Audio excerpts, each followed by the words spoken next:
This is the Learner Podcast for the True and Justice. Ya, baik saudara-saudara sekalian, Assalamualaikum warahmatullahi wabarakatuh.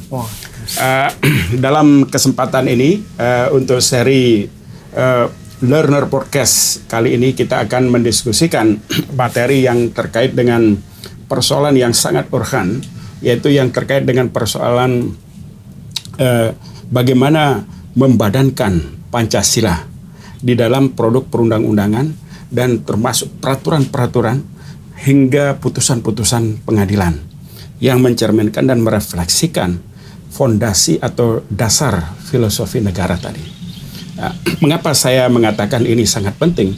Karena Pancasila ini merupakan identitas dari negara kita, ya, identitas bangsa kita, ya, di dalam melanjutkan, ya, atau memelihara keutuhan yang dapat menjamin sustainabilitas kehidupan bersama kita.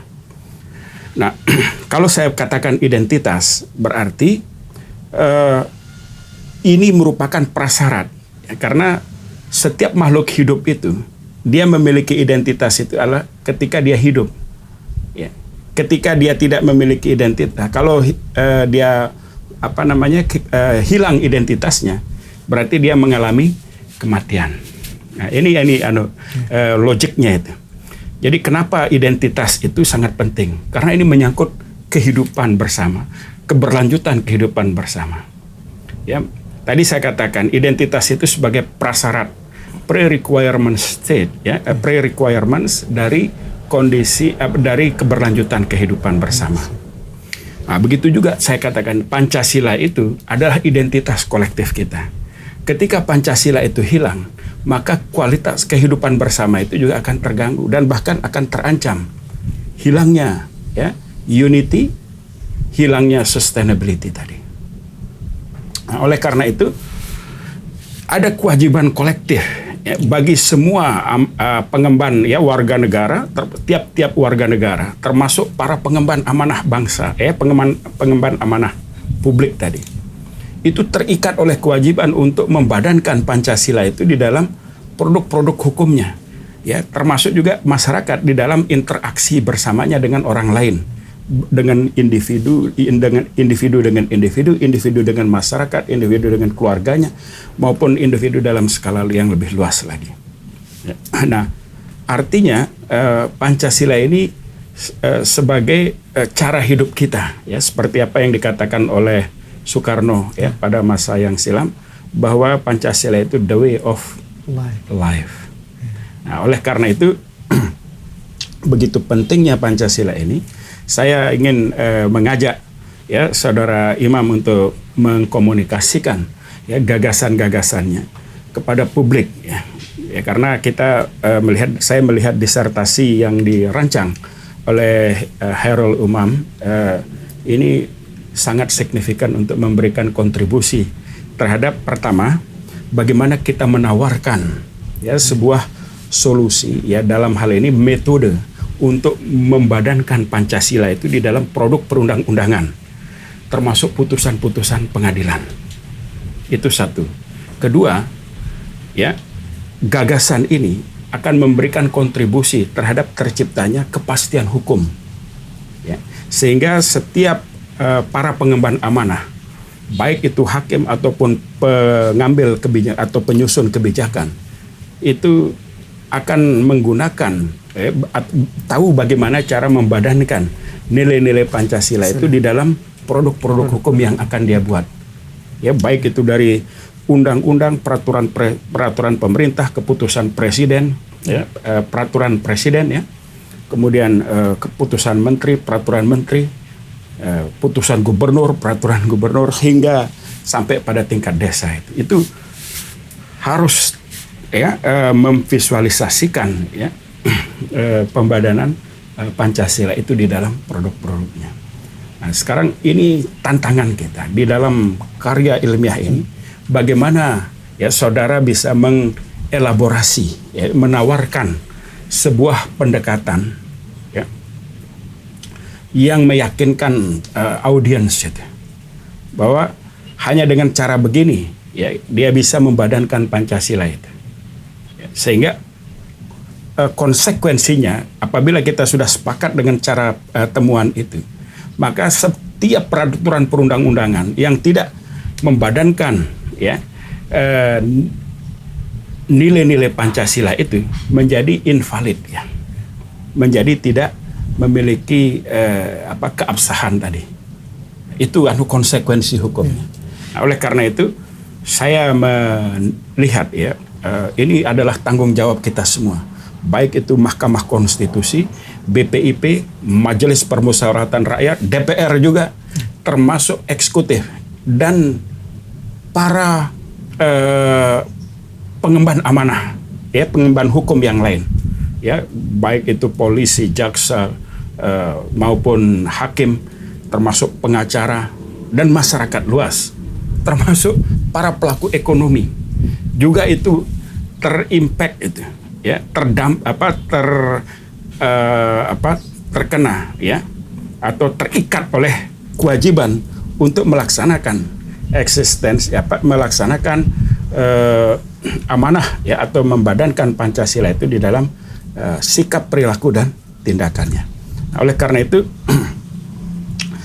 dalam kesempatan ini kita ingin mendengar ya apa yang saudara anggap sebagai gagasan penting di dalam disertasi saudara, ya supaya audiens juga melihat apa yang Anda ingin tawarkan sebagai metode untuk membadankan nilai-nilai Pancasila itu di dalam produk perundang-undangan.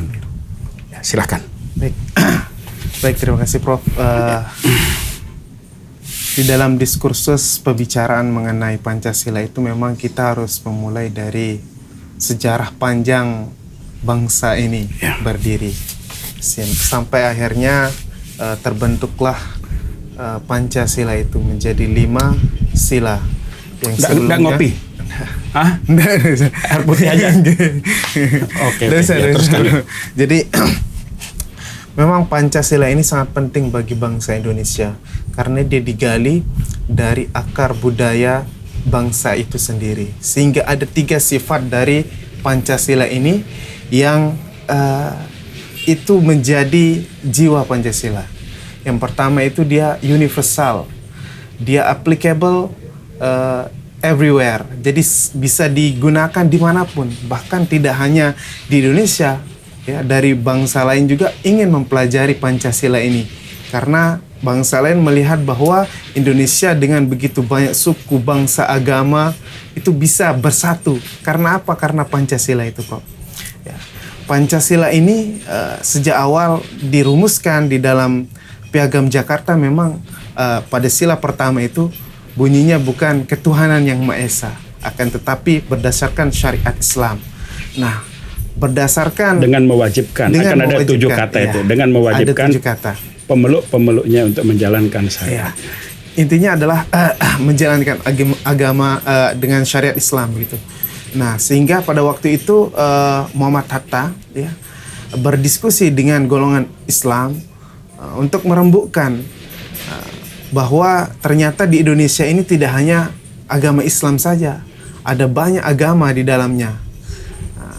Oleh karena itu dari golongan Islam ini menerima usulan dari Muhammad Hatta sehingga lahirlah rumusan Pancasila, sila pertama itu ketuhanan yang Maha Esa.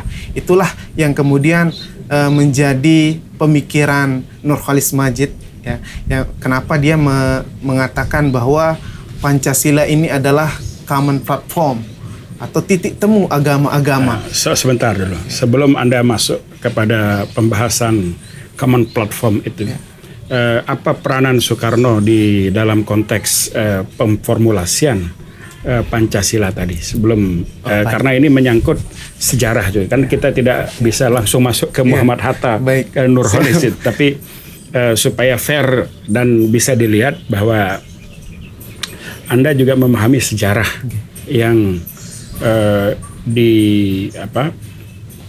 torehkan juga oleh para founding fathers tadi. Bisa Anda elaborasi sedikit tentang bagaimana peran Soekarno dan perdebatan-perdebatan historis yang terkait dengan perumusan Pancasila sampai menjadi kalimatus sawa konsepnya Nurcholish. Jadi Pancasila ini memang di dalam disertasi saya itu memulainya dari sejarah Pancasila, di mana kalau kita melihat Pancasila ini ada banyak sekali istilah-istilah yang kemudian muncul. Salah satunya tadi adalah the way of life yang dikatakan oleh Soekarno. Ada istilah stat ide yang dipaparkan oleh Prof. Nathanegoro. Kenapa muncul stat ide itu? Pada waktu itu ditanyakan apa sih stat ide Indonesia ini. Nah, muncullah konsep dari beberapa tokoh. Salah satunya adalah Insinyur Soekarno. Kemudian yang mengusulkan 5 sila itu kan. Ada peri kebangsaan dan seterusnya.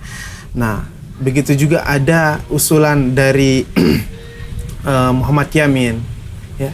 Kemudian ada beberapa tokoh lainnya yang kemudian mencoba untuk memberikan rumusan Pancasila di awal itu. Nah, sehingga dengan rumusan yang diusulkan oleh Soekarno, 5 sila itulah yang kemudian disepakati di dalam sidang PPUPKI itu, ya, untuk menjadi dasar negara, yaitu stat ide tadi. Bahkan Soekarno itu mengatakan bahwa Pancasila ini adalah tidak hanya way of life, ya, tetapi juga ada dia menyebutkan bahwa Pancasila itu merupakan filosofi Grundslag, atau yang sering disebut juga oleh beliau itu Welstanschauung. Ini merupakan sebuah pemikiran dari Soekarno di mana Pancasila itu nanti akan menyatukan bangsa ini, ya, karena dalam sejarah perpolitikan awal Indonesia itu ada banyak golongan. Nah, sehingga dengan adanya kesepakatan bersama ini, maka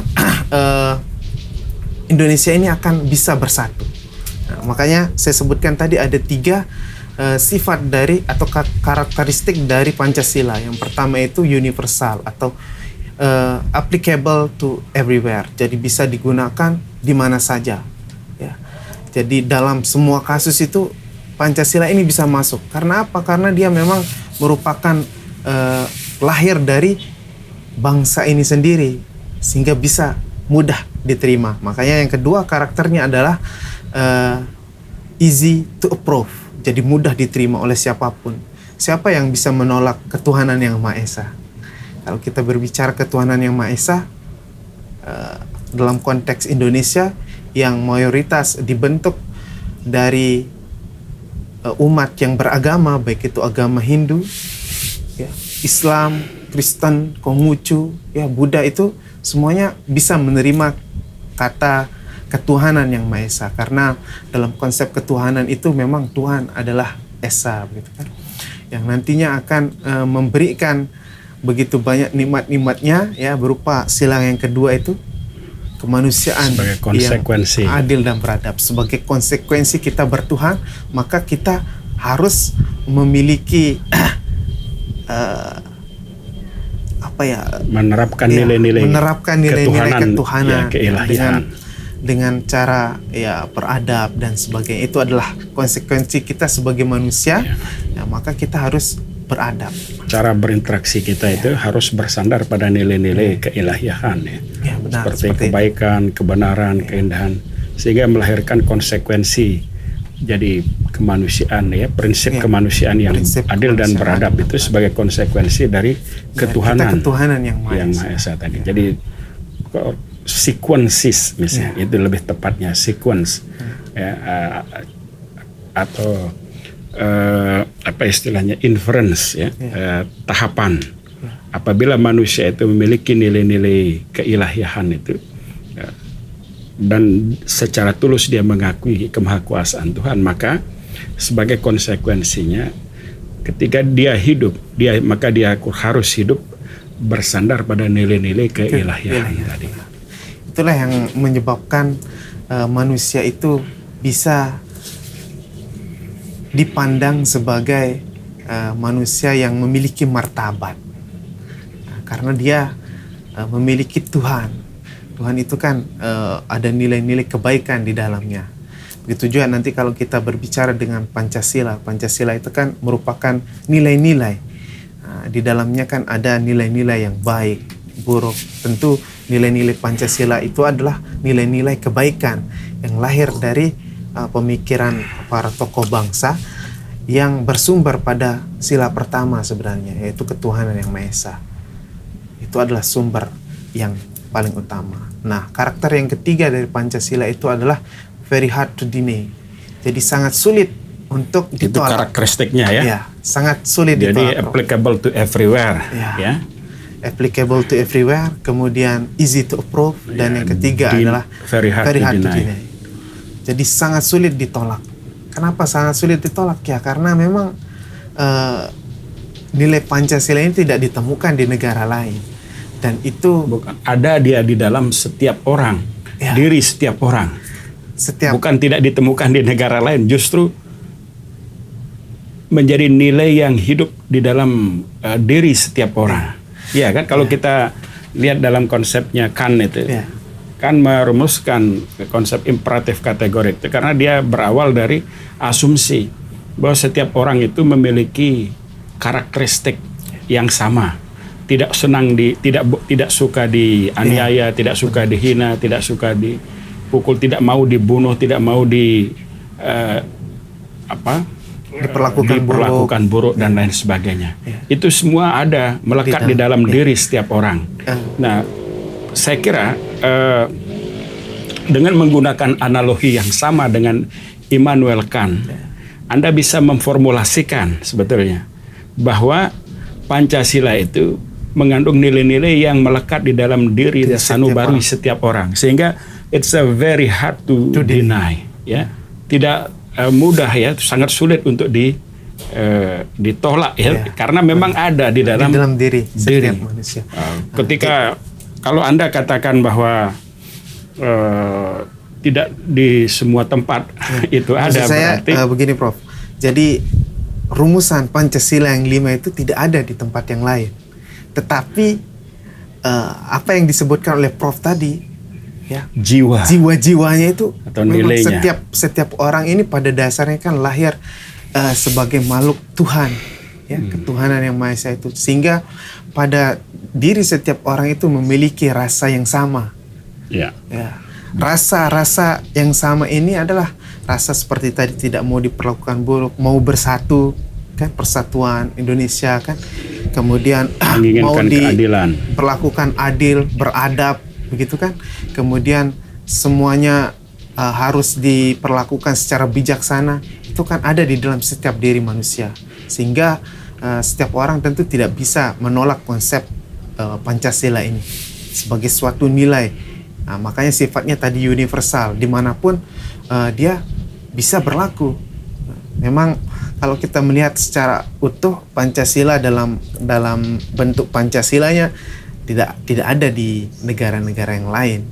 Nah, ini mungkin kalau kita kembali ke misalnya konsep dari kapitalisme, dalam bentuk format maksudnya, dalam bentuk format Pancasila itu tidak ada di negara lain. Contoh saja perlu pembedaan sosialis, itu substantif, ya, isi atau yang berkaitan dengan nilai dan jiwa itu ada di dalam diri setiap orang. Tetapi rumusan, ya, atau format rumusannya itu memang hanya ada di dalam negara Kesatuan Republik Indonesia. Dan itu supaya memudahkan di dalam konstitusi kita kan. Dalam konstitusi dirumuskan, dimasukkan, sehingga di dalam preambel. Di dalam pembukaan konstitusi itu sudah secara jelas. Nah, itu tidak ada di dalam di negara-negara lain, sehingga negara-negara lain itu mencoba untuk belajar bagaimana sih Pancasila yang ada di Indonesia. Kita sudah mendapatkan poin, ya, betapa urgensnya, ya, betapa pentingnya, ya, betapa relevannya, ya, Pancasila itu di dalam kehidupan berbangsa kita, bukan hanya dalam konteks keindonesiaan, tapi juga dalam konteks yang universal. Karena dia memang memiliki keberlakuan di semua bangsa-bangsa yang beradab. Kalau kita lihat nilai-nilainya, ini perlu ditegaskan kembali bahwa kita mulai dengan cara menggunakan asumsinya Kant itu, bagaimana menganalogi kan bahwa setiap orang memiliki perasaan yang sama. Ya, begitu juga ketika kita melihat, saya kira kalau Anda men-challenge kembali, ya, apakah ada orang di dunia lain ya atau di luar Indonesia itu yang memiliki keinginan yang berbeda dengan nilai-nilai itu? Nah, misalnya seperti itu. Nah, seandainya sekarang saya pertanyakan, ini masalahnya di negara lain, di Eropa, itu sekarang ini ada tren tentang ateisme, ya, tren ateisme. Mereka menolak adanya Tuhan, kepatuhan terhadap Tuhan itu. Nah, bagaimana Anda menggunakan pandangan tadi, ya, bahwa Pancasila itu ada di setiap jiwa manusia. Tapi kalau misalnya ada peradaban lain yang tidak mengakui adanya Tuhan dan dia memilih agnotism atau ateism itu, apakah pandangan ini berlaku dalam konteks seperti itu? Ya, dalam konteks ateis, untuk nilai-nilai Pancasila itu tetap berlaku, Prof. Menurut pandangan saya. Kenapa? Karena di dalam Pancasila tadi itu, tadi masalahnya poinnya itu Anda mengatakan bahwa nilai-nilai itu ada dalam setiap diri sanubari. Tapi bagaimana halnya ketika ada orang yang menolak tentang kemahakuasaan Tuhan? Dia maunya dirinya memiliki kebebasan. Ya, baik. Jadi dalam konteks ateis misalnya, kan Pancasila ini bukan hanya terdiri dari satu sila saja, yaitu ketuhanan yang Maha Esa, tetapi ada 4 sila lain yang kemudian itu merupakan nilai-nilai kebaikan. Walaupun orang ateis tidak mengakui nilai-nilai ketuhanan, tetapi pasti dalam hatinya itu mengakui akan adanya nilai-nilai kebaikan. Ya. Setiap manusia seperti kembali apa yang disampaikan oleh Prof. tidak mungkin mau diperlakukan buruk. Apakah orang ateis mau diperlakukan buruk? Dikata-katai kasar misalnya? Tentu tidak. Apakah orang ateis itu mau dia diperlakukan tidak adil? Tentu tidak, kan?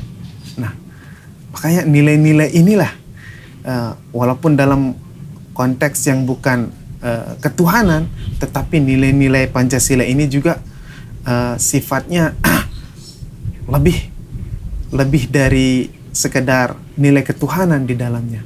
Ya, mungkin begini. Perlu dipertajam ya lagi dan diklasifikasikan persoalan ateisme, individual decision tadi, ya, personal choice tadi, dengan collective action. Tadi seperti yang Anda sebutkan, tidak ada seorang pun ingin diperlakukan tidak baik. Itu kan berada di ranah behavior, di ranah kolektif. Artinya Pancasila ini sebetulnya di dalam konteks ketuhanan yang Maha Esa itu sebetulnya memiliki impact pada tingkat kolektivisme tadi, bukan pada pilihan personal tadi. Karena pilihan personal itu tidak ada rules-nya itu, bahwa dia mau bertuhan atau tidak bertuhan itu urusannya dia gitu ya, urusan setiap orang itu. Tetapi ketika dia memperlakukan orang lain, dan ketika ada orang lain ingin melaksanakan ibadah, dia tidak boleh melakukan intervensi atau mengganggu, kan begitu. Artinya di sini ada persoalan pilihan, ya. Orang-orang itu memilih mengambil jalan ateisme. Itu tidak berarti dia menolak, menolak adanya eksistensi atau kepercayaan orang yang percaya tentang Tuhan. Itu maksudnya supaya kita bisa bedakan bahwa konteks Pancasila dalam konteks ketuhanan yang Maha Esa itu berlaku dalam konteks ketika kita berhidup di dalam kondisi berbangsa dan bernegara. Itu yang sama. Tapi kalau seseorang itu ya membuat pilihan bahwa dia ateis dan lain sebagainya, kita juga tidak bisa melakukan intervensi apapun terhadapnya. Karena terikat oleh kewajiban untuk menghormati pilihan siapapun itu. Iya kan? Sama seperti sekarang di Eropa. Nah, oleh karena itu mungkin perlu dibatasi ya, bahwa yang ada dalam setiap diri adalah nilai-nilai ilahiyah, nilai-nilai kebaikan, nilai-nilai kebenaran, nilai-nilai keindahan, nilai-nilai kejujuran, nilai itu yang ada di dalam diri sanubari setiap orang. Ya, bukan dalam konteks yang saya sebutkan, karena hampir lebih dari 50%. Ya, kalau kita lihat statistik itu, bangsa-bangsa di Eropa itu memilih ateis. Tidak beragama. Tetapi dia punya humanity, punya perasaan, punya kepekaan terhadap persoalan-persoalan sosial dan lain sebagainya. Nah, oleh karena itu mungkin di dalam konteks ini yang kita perlu komunikasikan itu adalah perlu ada pembatasan di dalam kolektivisme arena, ya, arena kolektif, ya, arena kehidupan bersama, bukan arena personal. Kira-kira bagaimana pandangan Anda kalau seperti itu? Sehingga kita bisa memisahkan bahwa pilihan mereka itu urusan dia. Kalau kita kembali kepada konsep ketauhidan, ya, surat Al-Kafirun itu, ya kan? Agamamu adalah agamaku adalah agamaku. Jadi itu artinya tidak ada kewajiban untuk memaksakan suatu agama kepada siapapun. Jadi ini kan sebetulnya coherence ini. Begitu juga ketika kita memberikan pengakuan terhadap pilihan orang lain. Apakah dia mau beragama atau tidak, itu urusannya. Agamanya dia adalah agamanya. Agamaku adalah agamaku. Memang kalau kita melihat konsep ketuhanan yang Maha Esa, itu kan merupakan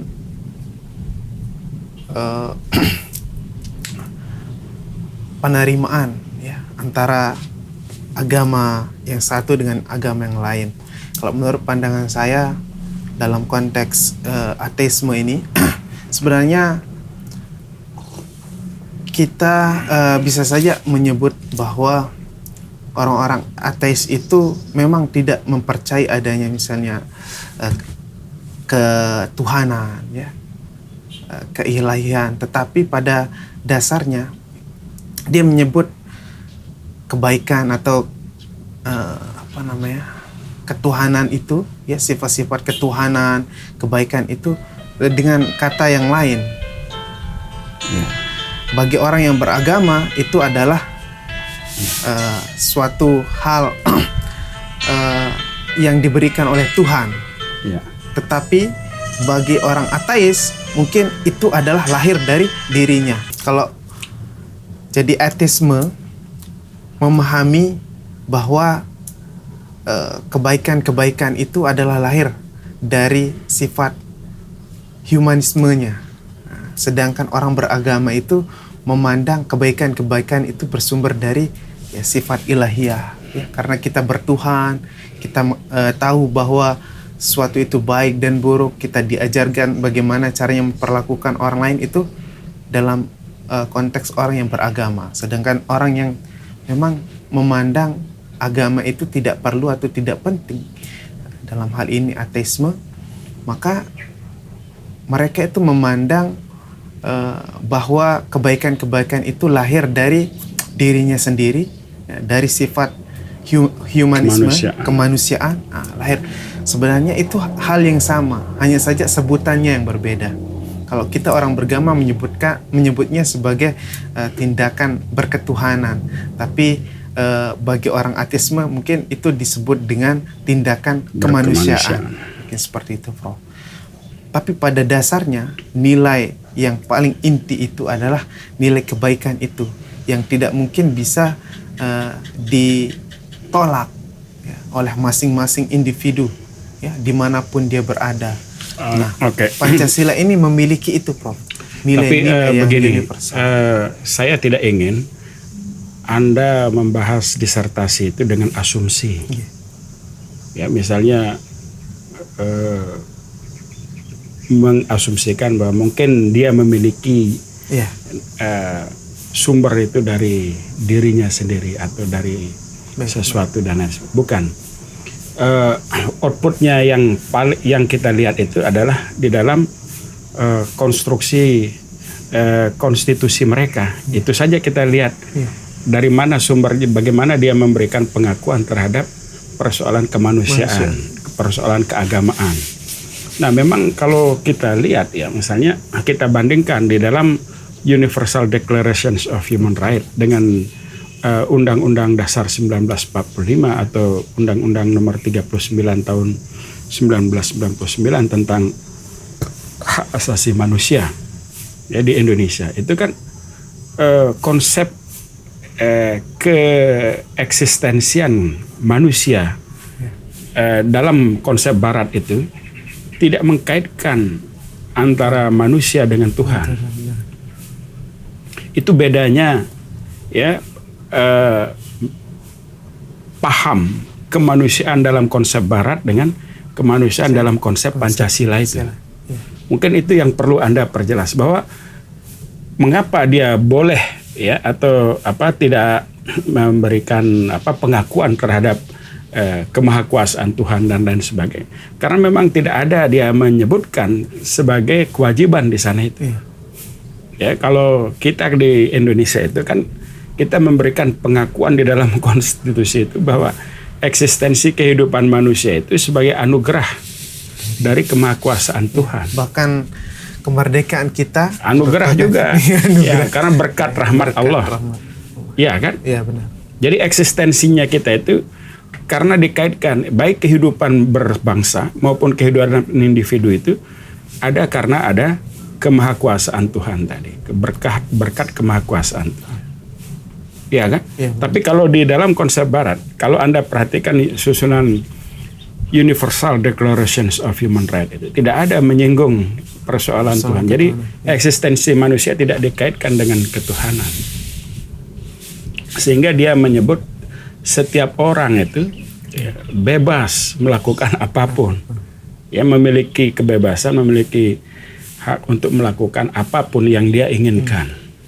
Nah, sementara kita di dalam konteks ini tidak bisa memberikan pengaturan seperti itu karena fondasi normatif kita di dalam konstitusi itu mengkaitkan dengan kemahakuasaan Tuhan tadi, dan itu ada juga disebut di dalam Pancasila itu. Nah, oleh karena itu mungkin saya menyarankan ya, jika Anda mengelaborasi ya frase bahwa setiap orang memiliki atau merasakan memiliki perasaan sebagaimana yang terdapat di dalam nilai-nilai ya, perasaan terhadap nilai-nilai Pancasila itu dalam konteks kolektivisme. Dalam konteks kolektivisme.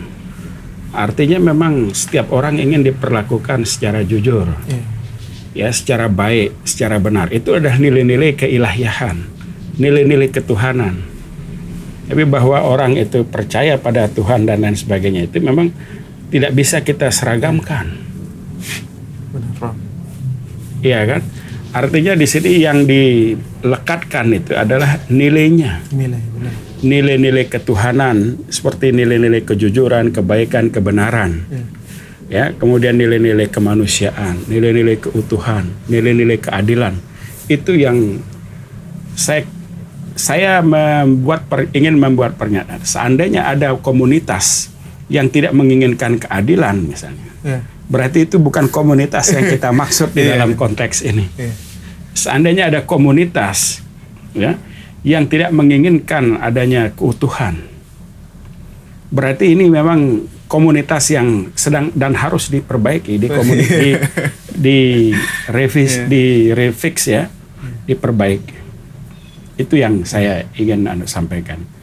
Jadi ideal model di dalam Pancasila ini menjadi sesuatu yang tak terbantahkan. Nah, ini yang baru kita bahas. Jadi urgensitasnya itu. Nanti di dalam disertasi itu Anda harus elaborasi makna dan arti penting yang tak terbantahkan dari Pancasila. Setelah itu baru dielaborasi ke dalam kewajiban ya konstitusional untuk mengkoherensikan. Ya karena dia sudah menjadi sesuatu apa yang disebut oleh Nurhalis tadi tentang kalimatus sawa itu atau common platform tadi. Ya kalau itu sudah disepakati maka itu tinggal dilaksanakan. Nah, sehingga gagasan Anda untuk mengkoherensikan ya untuk membadankan Pancasila menormatifisasi Pancasila dalam peraturan perundang-undangan itu menjadi tak terbantahkan. Ada fondasi teoretiknya, ada fondasi teoretiknya, ada fondasi rasionalitasnya. Yang tadi kita singgung itu, karena dia tak terbantahkan, maka harus dilaksanakan. Pertama secara normatif juga kita telah mengakui bahwa Pancasila itu menjadi fondasi di dalam melindungi segenap bangsa Indonesia dan seluruh tumpah darah Indonesia, memajukan kesejahteraan umum, mencerdaskan kehidupan bangsa dan ikut melaksanakan ketertiban dunia. Maka disusunlah pemerintahan yang berdasar pada Pancasila. Itu maksudnya kan jelas betul. Oleh karena itu kalau preambulnya seperti itu, maka menjadi kewajiban bagi semua pengemban hukum untuk membadankan Pancasila itu di dalam produk peraturan-peraturan atau perundang-undangan. Nah itu yang membangun argumen sehingga dia menjadi bukan hanya sekadar kita ingin menormatifisasi, tapi ada alasan menormatifisasi. Normatifisasi ini sebetulnya merupakan tindak lanjut dari rasionalitas atas pentingnya Pancasila itu sebagai common platform yang kita sepakati. Ya, begitu. Nah, itu poin itu yang kuat. Baru sekarang. Nah, sekarang saya ingin meminta Anda untuk menjelaskan pada audiens bagaimana cara Anda membangun atau menata ya upaya pernormatifisasian Pancasila itu di dalam peraturan perundang-undangan. Misalnya seperti pendekatan hukumnya, ya. Apa yang akan Anda gunakan untuk membadankan itu? Bagaimana mengukurnya? Bagaimana caranya? Tahapan-tahapannya seperti apa? Sehingga kita sampai pada akhir dialog ini Anda sudah menemukan outputnya itu. Sehingga itu yang Anda komunikasikan dengan audiens yang lain. Ya. Baik dengan kolega sesama pengemban ilmu doktor hukum atau sama penguji yang lain dan siapa saja yang kita namanya ini belajar bersama. Ya kan? Ini loh gagasan yang ingin saya tawarkan di dalam proses pembelajaran ini. Ya. Nah, coba sekarang Anda jelaskan bagaimana cara menormatifisasi. Ya, tadi kita sudah sampai pada kesepakatan bahwa Pancasila ini sangat penting dan melahirkan sebuah konsekuensi tentang penormatifisasian itu. Nah, sekarang bagaimana penormatifisasian? Apa yang harus dilakukan dalam upaya menormatifisasi Pancasila di dalam peraturan perundang-undangan? Padahal kita lihat itu banyak sekali peraturan perundang-undangan yang tidak sesuai dengan Pancasila dan banyak sekali putusan-putusan pengadilan, putusan-putusan hakim ya, Mahkamah Agung bahkan yang juga bertentangan dengan spirit tadi. Misalnya saya menerima beberapa putusan Mahkamah Agung yang tampaknya bertentangan dengan satu sama lainnya. Misalnya yang satu mengatakan kalau ini dalam kemarin itu ada disertasi yang menjelaskan dia menemukan putusan Mahkamah Agung itu memberikan hak kepada perempuan. Sementara di dalam putusan Mahkamah Agung yang dalam kasus yang lain, dalam soal waris juga tidak memberikan hak pada perempuan. Itu dalam kasus dalam agama Hindu ya, yang kemarin itu kan dijelaskan sama promovendos yang lain. Nah, tapi saya tidak ingin keluar dari konteks itu. Coba sekarang Anda jelaskan bagaimana menormatifisasi Pancasila itu di dalam produk peraturan perundang-undangan. Baik, sebelumnya kita akan berangkat pada fungsi dari Pancasila itu, Pak. Fungsi Pancasila itu ada dua. Yang pertama adalah sebagai practical guidance, kemudian yang kedua adalah sebagai ethical guidance. Sebenarnya tujuan akhir daripada Pancasila ini adalah sebagai ethical guidance. Bagaimana caranya? Nanti melalui internalisasi nilai-nilai Pancasila. Namun sebelumnya kita perlu melakukan normatifisasi terhadap nilai-nilai Pancasila sebagai practical guidance, yaitu melalui produk peraturan perundang-undangan yang berkarakter Pancasila. Itu kita mulai dari sana, Prof. Karena nanti pada akhirnya Pancasila kan kita hajatkan ada di dalam setiap kehidupan bangsa Indonesia ini. Dari dia mulai bangun tidur sampai dia tidur lagi, itu kegiatannya dipenuhi dengan nilai-nilai Pancasila. Ketuhanan, keadilan, beradab, musyawarah, mufakat. Bagi orang di kampung mungkin mau memecahkan masalah, maka dia harus bermusyawarah. Apakah itu sekarang dilakukan oleh semua bangsa Indonesia ini? Nah, itu menjadi pertanyaan besar. Tentu tidak. Kalau kita melihat praktik yang ada, maka ada hal yang perlu diperbaiki, atau ada kemungkinan orang-orang tidak memahami bagaimana sih nilai-nilai Pancasila ini diterapkan di dalam kehidupan berbangsa dan bernegara. Ya, karena nilai Pancasila ini kan sifatnya masih abstrak. Oleh karena itu perlu dilakukan normatifisasi nilai-nilai Pancasila.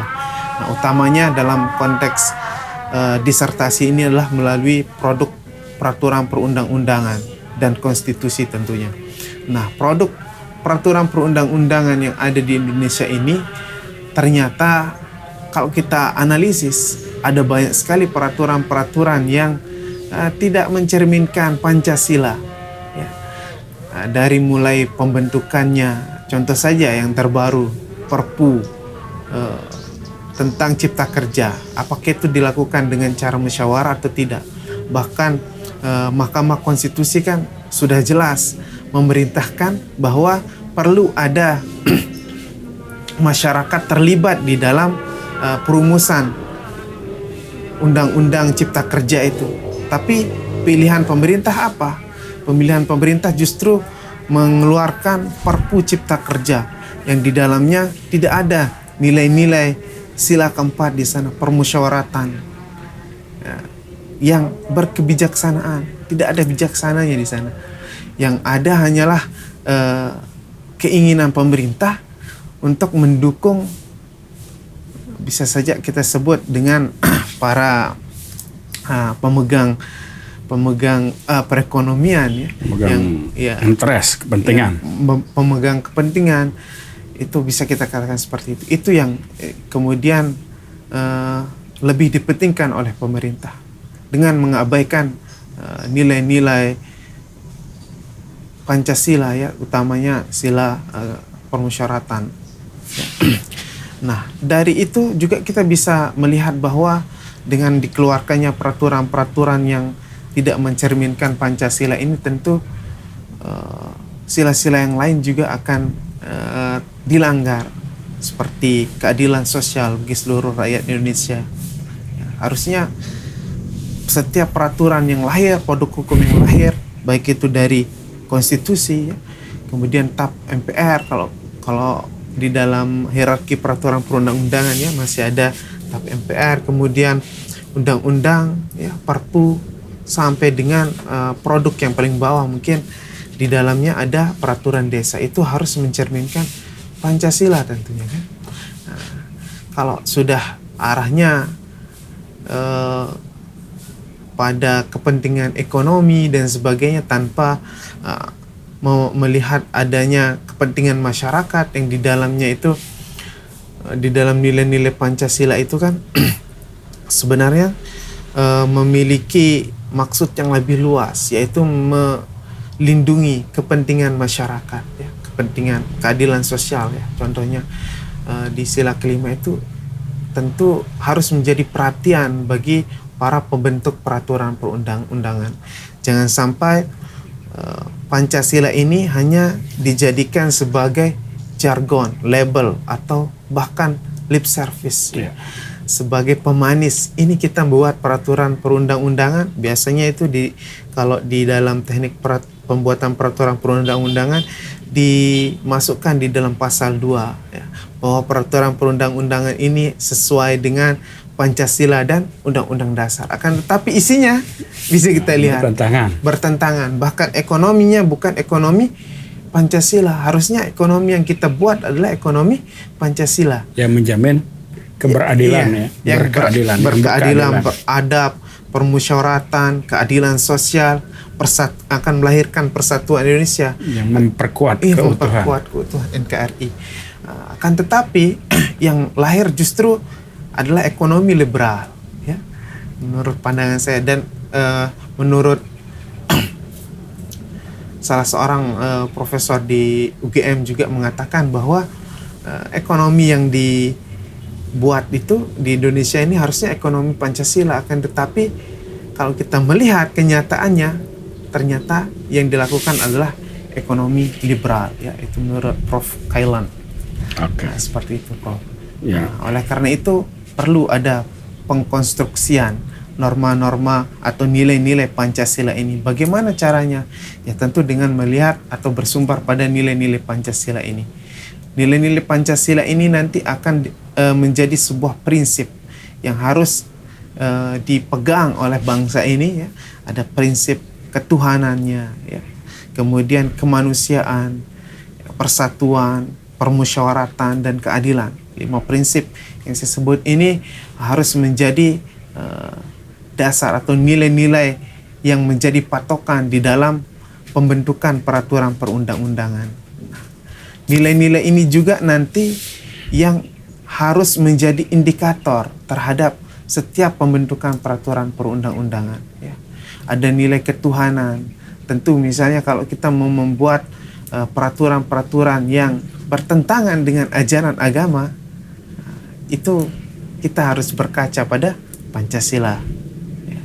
Misalnya sekarang ada LGBT, apakah LGBT itu harus kita dukung atau tidak? Maka kita harus kembali kepada agama ya. Agama membolehkan atau tidak? Nah, semua agama sebenarnya tidak membolehkan ya LGBT itu. Akan tetapi ada beberapa pihak yang kemudian mendukung gerakan-gerakan ini ya.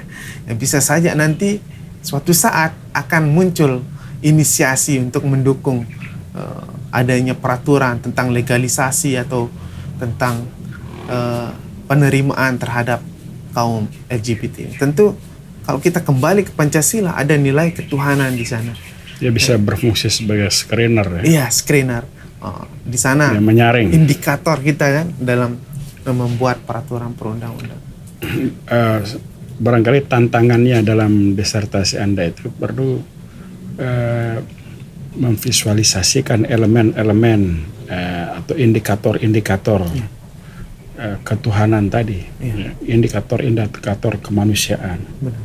Indikator-indikator apa namanya? Ya katakanlah keutuhan, kemudian keadilan dan lain sebagainya. Karena kalau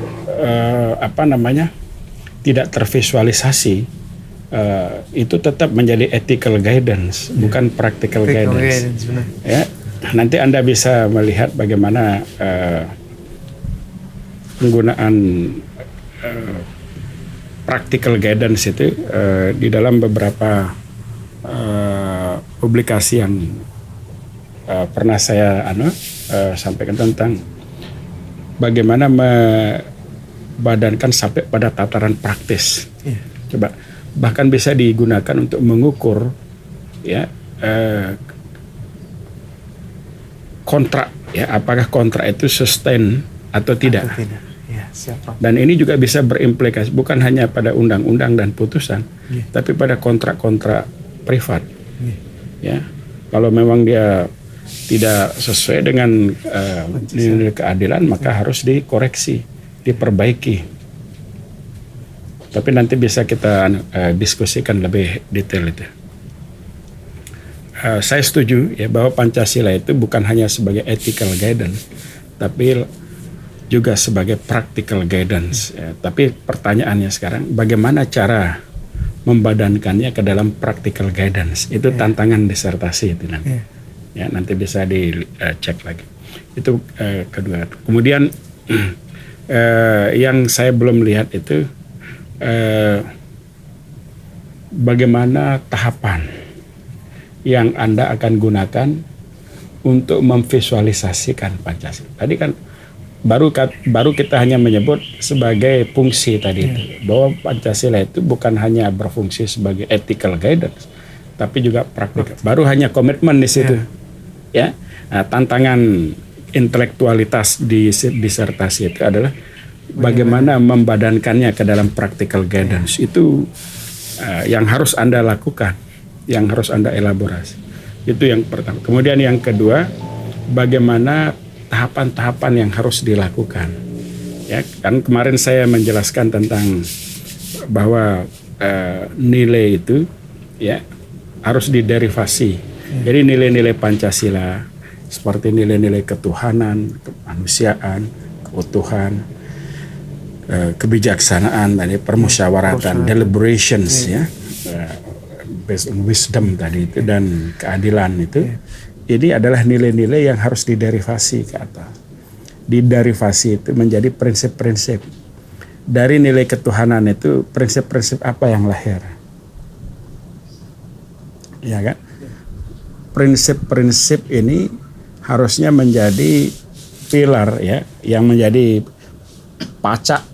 Pacak itu tahu, pacak itu tonggak. Yang menjadikan bangunan itu tegak gitu ya. Nah, itu pilar itu.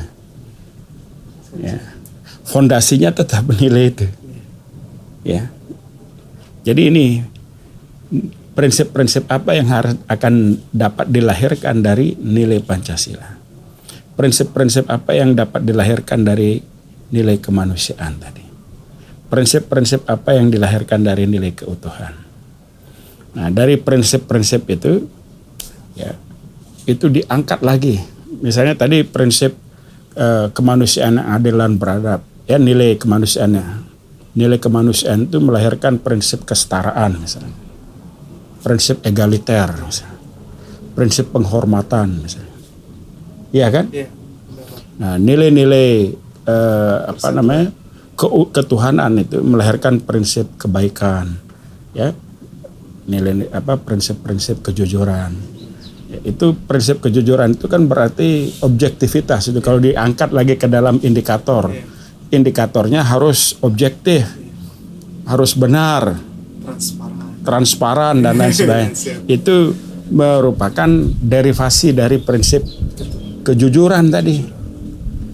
Kan kejujuran, honesty itu melahirkan prinsip transparansi, prinsip kebenaran.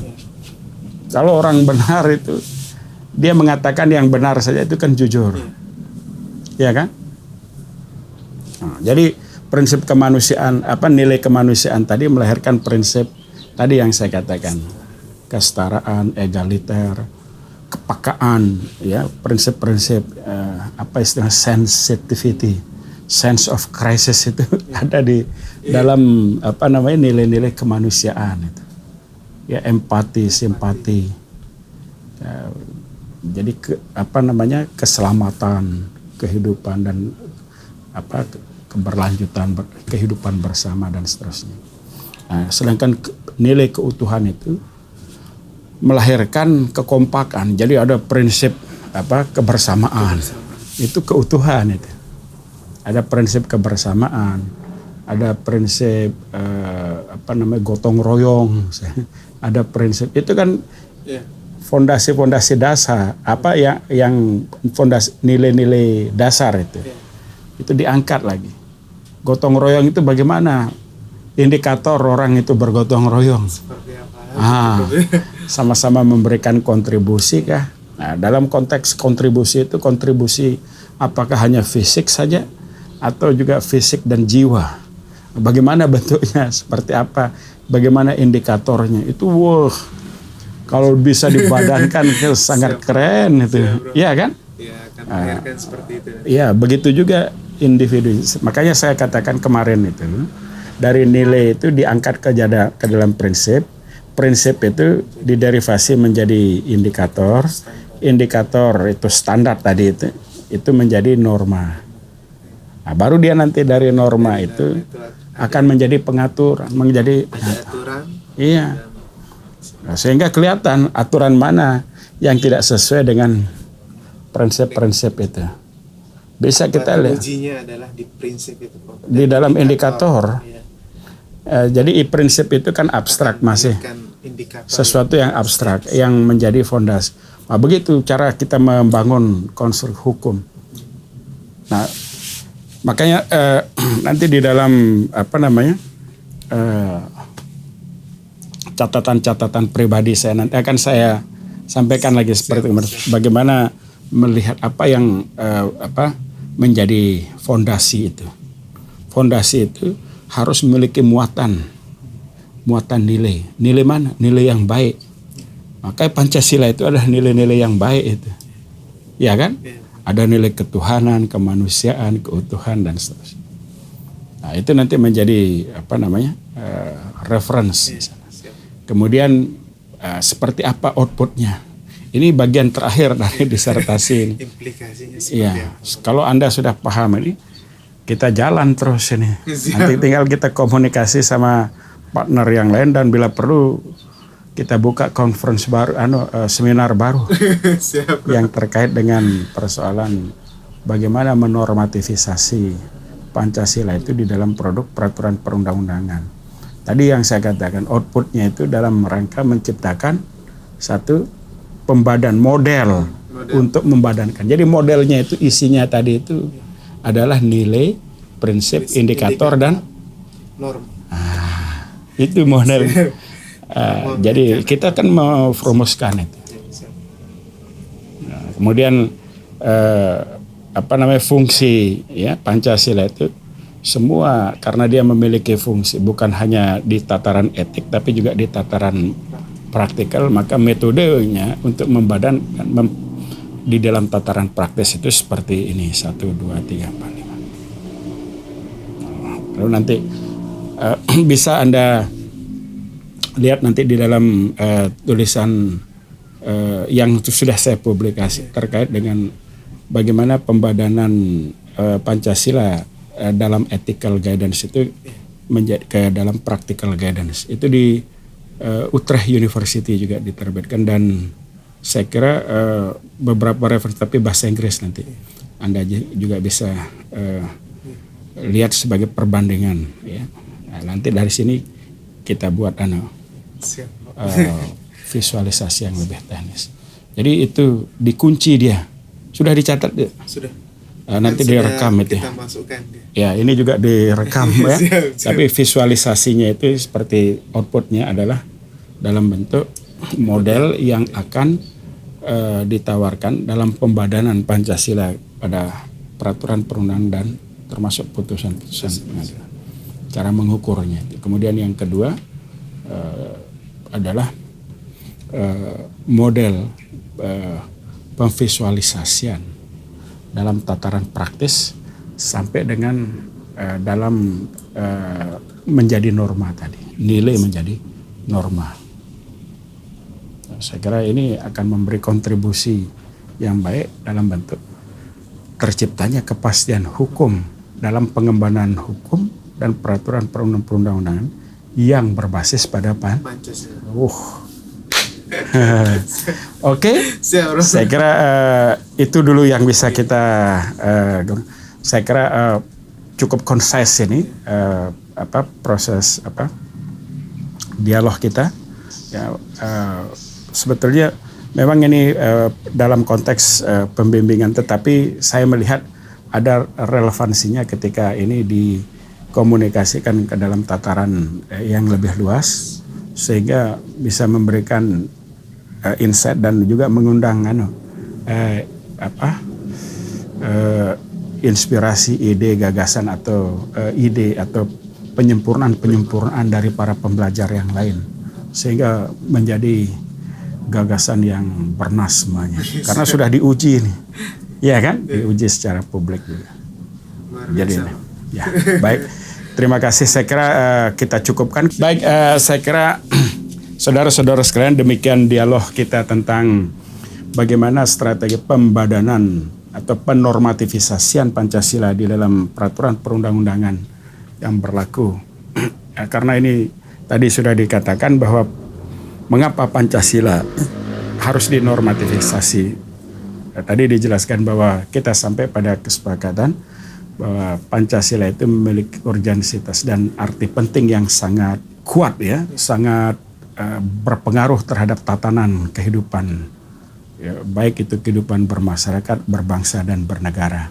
Maka Pancasila itu harus dibadan sebab dia adalah identitas kita dalam kehidupan berbangsa dan sekaligus sebagai jawaban atas eksistensi manusia dalam kehidupan pribadinya, kehidupan bermasyarakatnya, kehidupan berbangsa, bernegara dalam mencapai tujuan bersandar pada musyawarah, ya, kebijaksanaan tadi. Ini berangkat dari urgensitas itu, maka sangat wajar, ya, ketika saudara Umam itu mempersiapkan skenario pembelajaran panjang untuk menormatifisasi, dan saya sangat setuju untuk mendukung gagasan bagaimana menormatifisasi Pancasila itu ke dalam produk peraturan perundang-undangan, termasuk putusan-putusan pengadilan yang akan kita bisa cek bersama itu. Selanjutnya output yang akan diharapkan adalah lahirnya metode tadi, ya, dalam penormatifisasian dan pemvisualisasian gagasan Pancasila tidak saja dalam tataran etik, tapi bagaimana divisualisasikan sampai pada tataran praktis hingga tahapan-tahapan yang akan divisualisasikan dalam bentuk norma, ya, acuan untuk melakukan pengkoherensian atas produk peraturan perundang-undangan berbasis Pancasila yang pada gilirannya akan dapat menciptakan kepastian hukum, ya, dalam pengembangan hukum yang berbasis Pancasila. Demikian, wassalamualaikum warahmatullahi wabarakatuh. This is the Learner Podcast for the True and Justice.